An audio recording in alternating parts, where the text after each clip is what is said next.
There truly aren't any bad neighborhoods in Coeur d'Alene, but there are some places that people avoid, especially when you start to understand a little bit more about the city and how it works.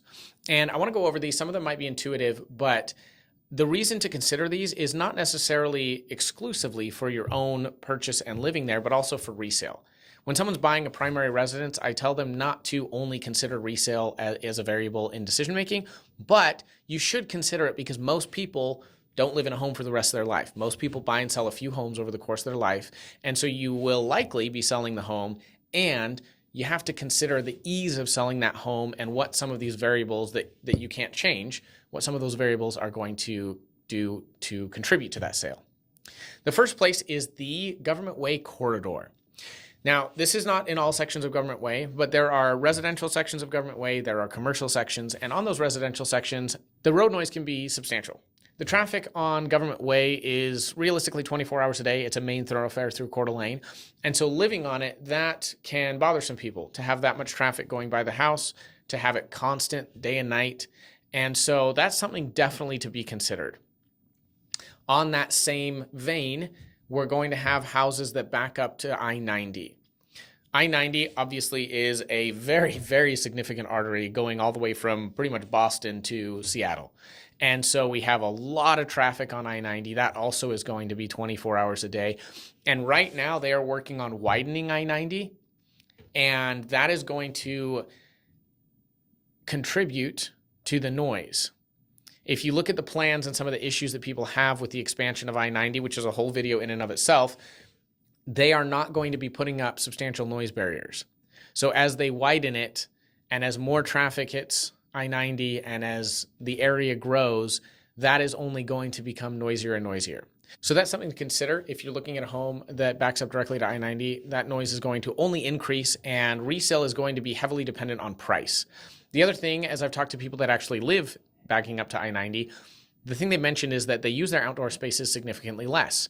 Again, a lot of these places not only don't have noise barriers, but they don't have visual barriers. And so it's just kind of off-putting to be in your backyard and everyone going by could see you back there. And the noise, it just makes it less appealing to be outside. So while that may not matter to some people, that will matter to others. So keep it in mind. The next thing I wanted to talk about are homes in Midtown and downtown Coeur d'Alene with significant deferred maintenance. Now, Midtown and downtown Coeur d'Alene is a very desirable place to live, but if you're buying a house that needs a lot of work and hasn't been properly cared for, it can be a massive project. I could tell you horror stories from some of the things that have happened downtown, and I could tell you wild success stories from some of the places people have bought downtown. So big things here. If you're going to buy a house in downtown Coeur d'Alene or Midtown, you want to look at the age of the house, and some of those houses are very old. We owned a 100-year-old house down there, and it was amazing. Great experience. I would do it all over again. But it did not have a lot of deferred maintenance. So get a home inspection by a really reputable home inspector.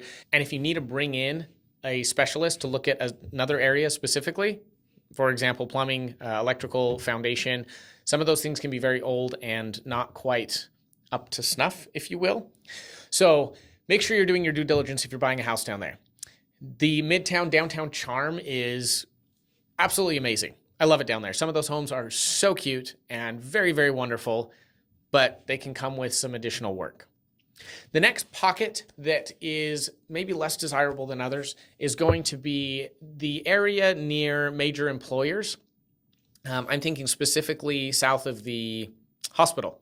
There's a lot of areas south of the hospital in that pocket there that there's a lot of rentals in that area, and there's not a lot of parking, and there can be a lot of traffic. It's a little bit of a less ideal location from parking, noise, congestion. Just overall, some buyers want predictability, quiet neighborhoods, and the high rental density of that area often is not conducive to that.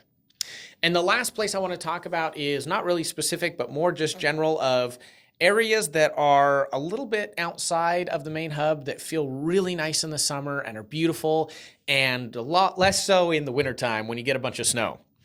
There are a bunch of locations that are 15, 20 minutes from Coeur d'Alene that are gorgeous, that are wonderful. You have to understand what that's going to be like in the wintertime. Snowplows can take days sometimes to get out to those areas. That can leave you in a place where if you don't have a high clearance vehicle and even a snowplow yourself, it's going to be tricky.